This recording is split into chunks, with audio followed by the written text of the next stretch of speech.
Hello everyone. Welcome to our second lesson of our class today. This is about Daniel 2. In the book of Daniel chapter 2, you find out, you can see even in this picture, that the king was sleeping. And while he was sleeping, he saw a vision. He dreamed. And this dream is a very wonderful dream to him because this is a prophetic one that tells what will be, what will happen to the world and even to his kingdom in the future days or even in the last days that started from his very own kingdom of Babylon. Okay? In verse 1, it says, "And in the second year of the reign of King Nebuchadnezzar dreamed dreams, wherewith his spirit was troubled and his sleep brake from him. The king dreamed a terrible dream while he was sleeping.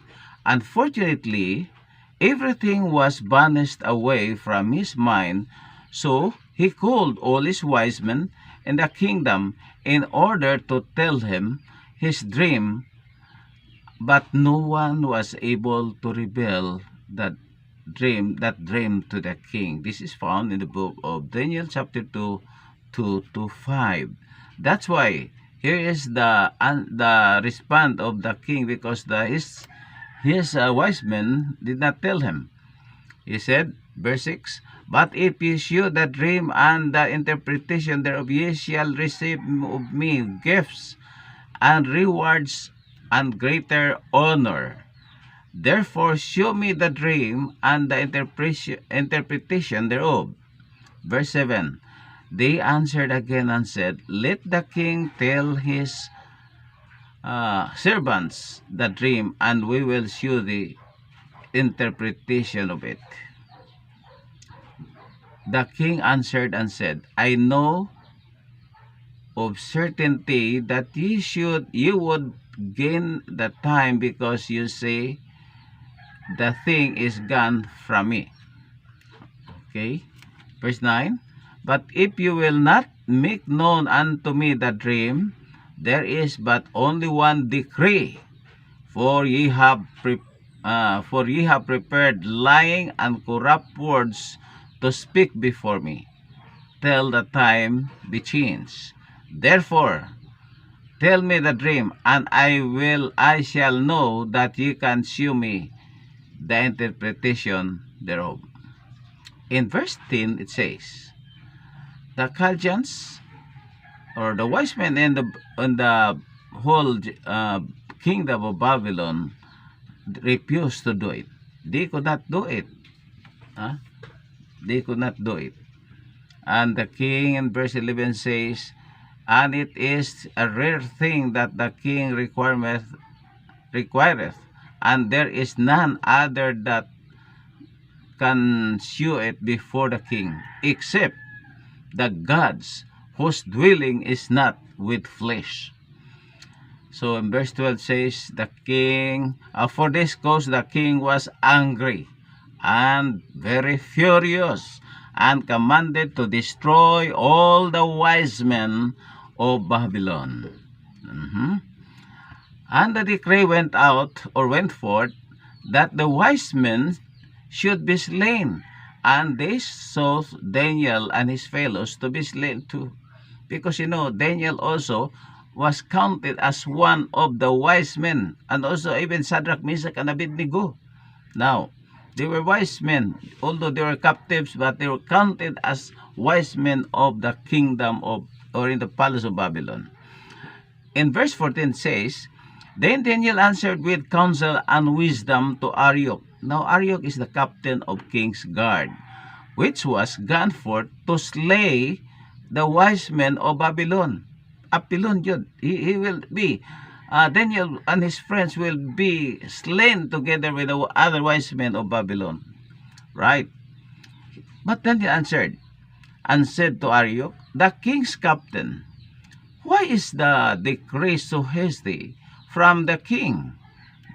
Then Arioch made a thing known to Daniel. Then Daniel went in and desired of the king that he would give him time, and that he would show the king the interpretation. Right? Here. After that, Daniel went to his house and made the thing known to Ananiah. This is Shadrach, Meshach, and Abednego. This is the old name, the Hebrew name.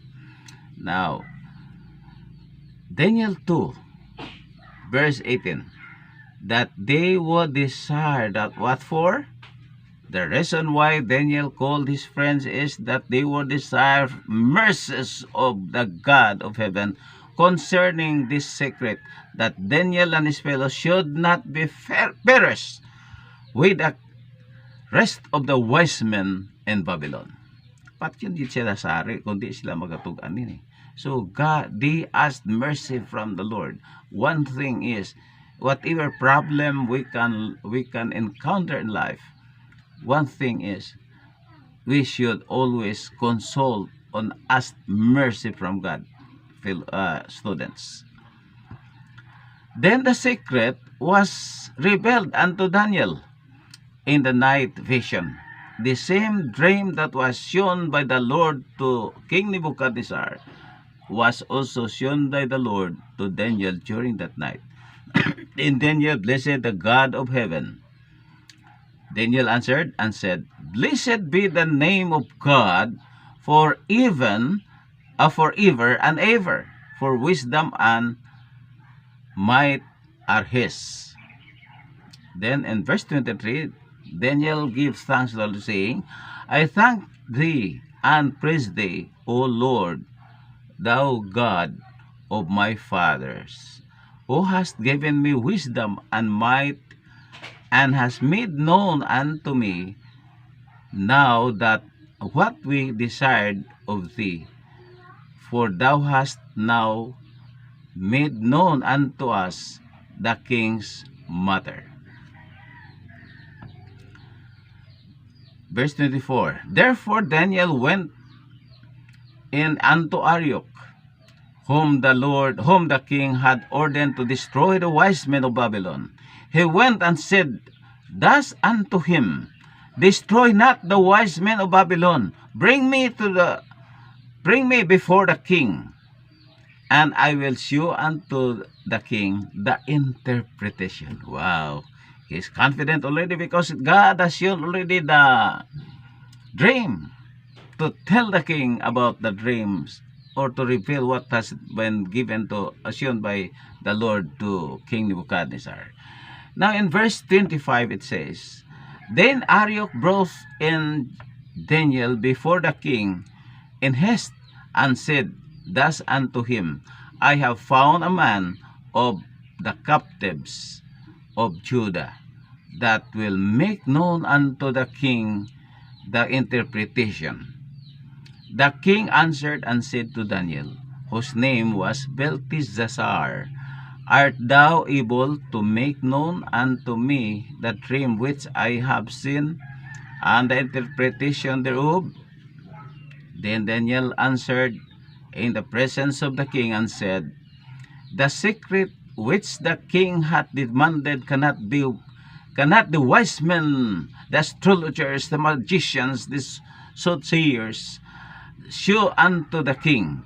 But there is only one God. There is a God in heaven that can reveal secrets and make known to the king, to King Nebuchadnezzar, what shall be the later days. The dream and the visions of the head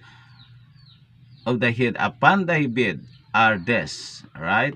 God, Daniel now revealed that king his dreams. As for thee, O king, thy thoughts came into the mind upon thy bed. What should come to pass hereafter?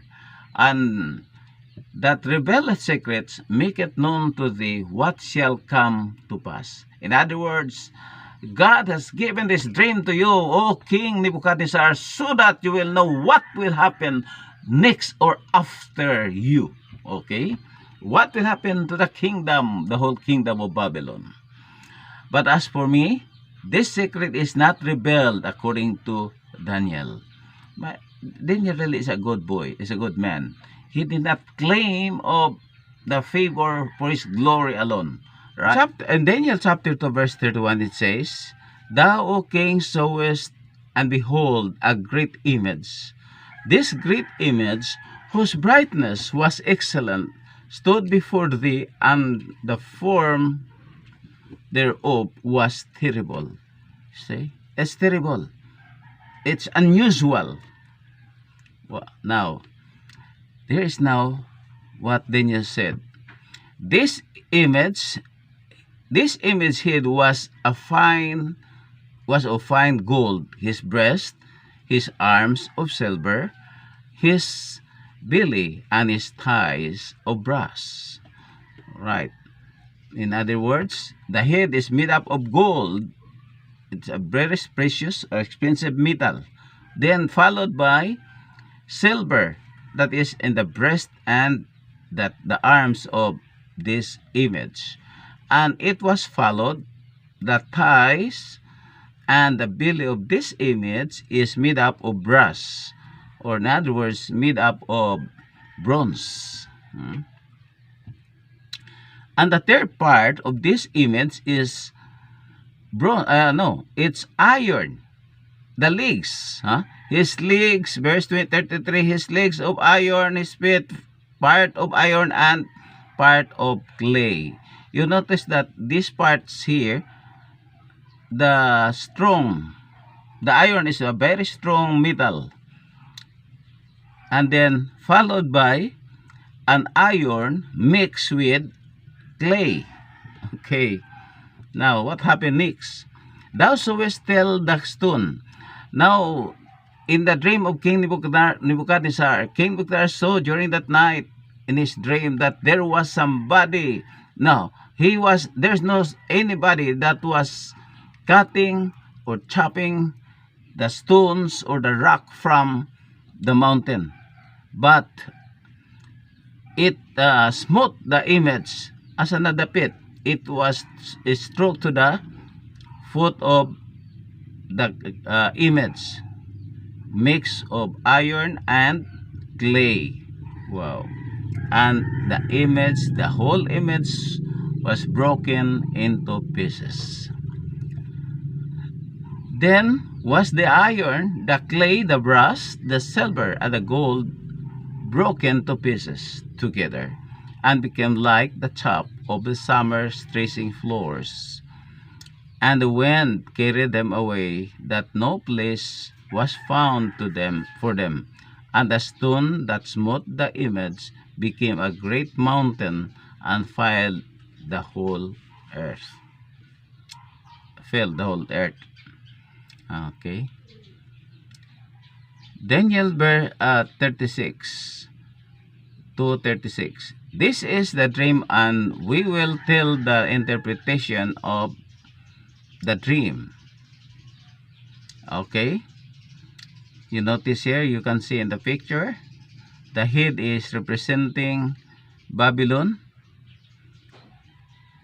in his riches and his power. During his time, he was the overall ruler throughout the whole world. Pinaka-isog, pinaka-kusgan, pinaka-ligon kingdom. Strongest kingdom throughout the world during the time of King Nebuchadnezzar. That this head represents the kingdom of Babylon. But it doesn't mean that the kingdom is very strong and he will not be followed or changed, or he will not be defeated by other government, other nation. Okay, you notice that the part abdomen or the breast, the breast and the arms are made of silver. This represent Medo Persia. This followed. This will defeat the kingdom of Babylon, and the kingdom of Babylon was defeated through them. But it doesn't mean that the silver is a greater value than the bronze and that will not be defeated according to this prophecy. It will be defeated again. There's date here that was followed, that is recorded according to the world history. This thing that has shown to the king, everything was fulfilled, and there is a date given to you so that it is easy for you to remember whose kings are this and when those kings uh, govern, right? Now, you notice, class, that according to the dream there was a rock, and this rock that destroyed the image is representing Jesus Christ's kingdom. There will be the everlasting kingdom, that when Jesus will come, there will be no other kingdom that will have power over the world except only the kingdom of God. No other kingdoms will exist anymore. Right.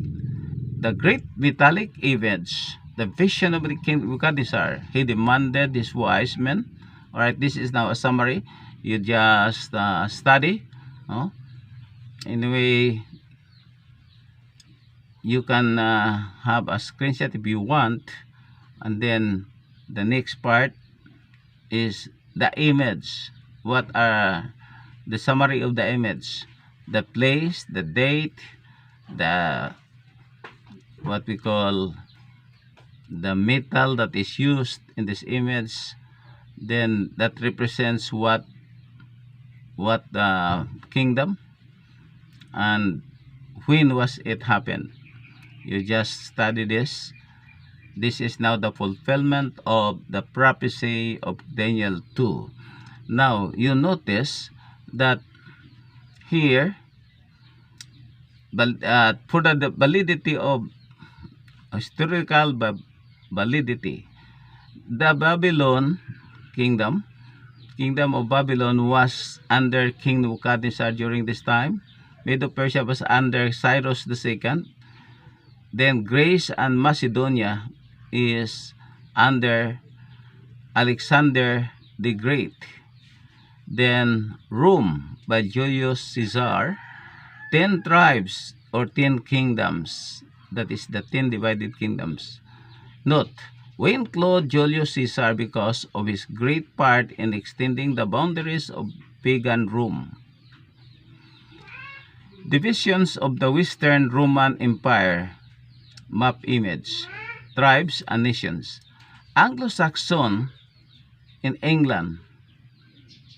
Anglo-Saxon, that is England nation. The Visigoths, that is Spain. The Suebi, that is Portugal. The Franks, that is France.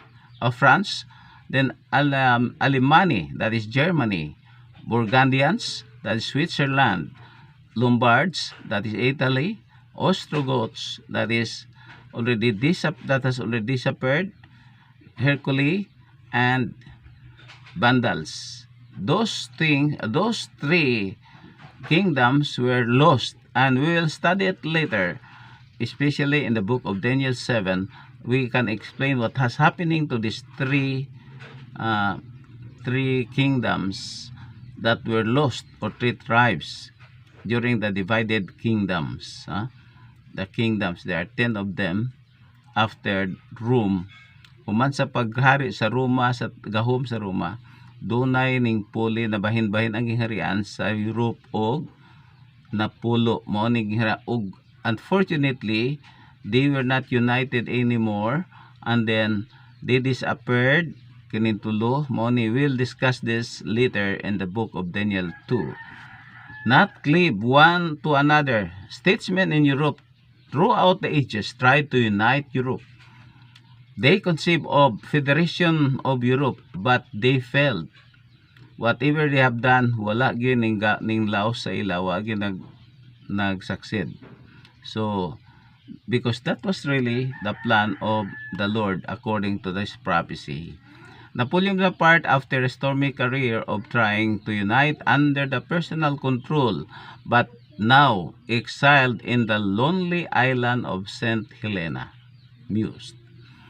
Alexander Caesar, Charlie Mag, Charlie Mad, what's this, to pronounce, and my,